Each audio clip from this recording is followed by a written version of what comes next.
good afternoon, or good evening, my beautiful hot messes. My name is Mistress Lavender, and I'm reading The Art of Seduction by Robert Greene. I'm on page now 9, but before we begin, make sure to like, comment, and subscribe, and turn your post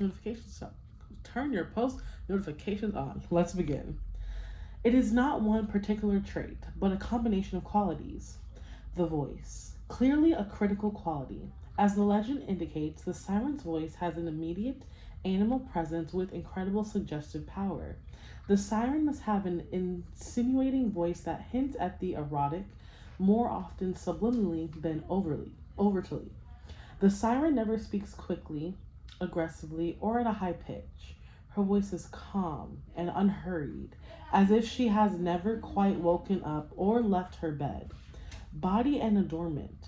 If the voice must lull, the body, its adornment, must dazzle.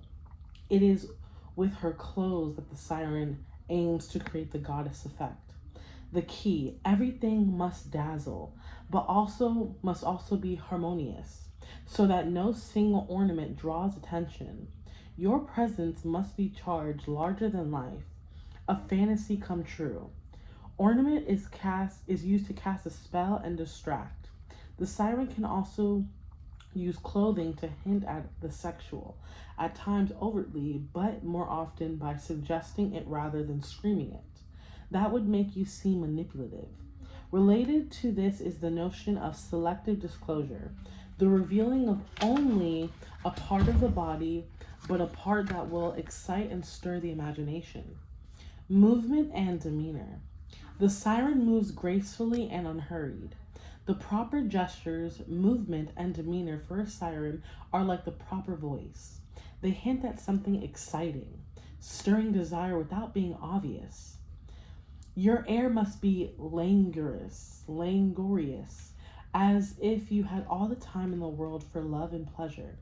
Your gestures must have a certain ambiguity, suggesting something both innocent and erotic, a profusely satisfying mix. The other part is coy and naive, as if you were incapable of understanding the effect you were having. Symbol, water. The song of the siren is liquid and enticing, and the siren herself is fluid and ungraspable. Like the sea, the siren lures you with the promise of infinite adventure and pleasure. Forgetting past and future, men follow far out to sea, where they drown. The Reiki, or the rake, I assume. A woman never quite feels desired and appreciated enough. She wants attention, but a man is too often distracted and unresponsive. The Reiki is a great female fantasy figure. When he desires a woman, brief though that moment may be, he will go to the ends of the earth for her. He may be disloyal, dishonest, and immoral, but that only adds to his appeal. Unlike the normal cautious male, the Reiki is delightfully unrestrained, a slave to his love of women. There is the added lure of his reputation. So many women have succumbed to him. There has to be a reason. Words are a woman's weakness, and the Reiki is a master of seductive language. Stir a woman's repressed longings by adapting the Reiki's mix of danger and pleasure. Keys to the character. At first, it may seem strange that a man who is clearly dishonest, disloyal, and has no interest in marriage would have any appeal to a woman. But throughout all of history and in all cultures, this type has had a fatal effect. What the Reiki offers is what society normally does not allow women: an affair of pure pleasure, an exciting brush with danger. A woman is often deeply oppressed by the role she is expected to play. She is supposed to be the tender, civilizing force in society, and to want commitment and lifelong loyalty. But often her marriages and relationships give her not romance and devotion, but routine and an endless, distracted mate. It remains an abiding female fantasy to meet a man who gives totally of himself, who lives for her, even for a while. To play the Reiki, the most obvious requirement is the ability to let yourself go, to draw a woman into the kind of purity sensual moment in which past and future lost meaning. Intense desire has a distracting power on a woman. just as the siren's physical presence does on a man. A woman is often defensive and can sense insecurity or calculation, but if she feels consumed by your attentions and is confident you will do anything for her, she will notice nothing else about you and or will find a way to forgive your indiscretions. The key is to show no hesitation, to abandon all restraint, to show that you cannot control yourself. Do not worry about inspiring mistrust. As long as you are a slave to her charms, she will not think of the aftermath. The Reiki never worries about a woman's resistance to him, or for that matter, about any other obstacle in his path. A husband, a physical barrier. Resistance is the only spur to his desire, inflaming him all the more. Remember, if no resistances or obstacles face you, you must create them. No seduction can proceed without them. Related to the Reiki's extremism is a sense of danger, taboo, perhaps even a hint of cruelty about him. Just as a man may fall victim to the siren through his desire to be free of his sense of masculine responsibility, a woman may succumb to the Reiki through her yearning to be free of the constraints of virtue and decency. Indeed, it is often the most virtuous woman who falls most deeply in love with the Reiki. Like men, women are deeply attracted to the forbidden, the dangerous, even the slightly evil.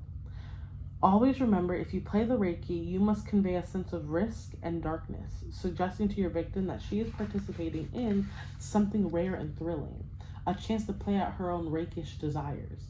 Among the Reiki's most seductive qualities is his ability to make women want to reform him. You must exploit this tendency to the fullest. When caught red-handed in Reikishness, fall back on your weakness, your desire to change, and your ability to do so. With so many women at your feet, what can you do? You are the only one who is the victim. You need help. Women will jump at this opportunity. They are uncommonly indulgent of the Reiki, for he is such a pleasant, dashing figure. The desire to reform him disguises the true nature of their desire, the secret thrill they get from him. Each gender has its own weakness. The male is traditionally vulnerable to the visual. For women, the weakness is language and words. The Reiki must be as promiscuous with words as he is with women. He chooses words for their ability to suggest, insinuate, hypnotize, elevate, infect. The Reiki's use of language is designed not to communicate or convey information, but to persuade, flatter, stir emotional turmoil. Remember, it is the form that matters, not the content. Give your words a lofty, spiritual, literal flavor, the better to insinuate desire. Finally, a Reiki's greatest asset is his reputation. Never downplay your bad name or seem to apologize for it.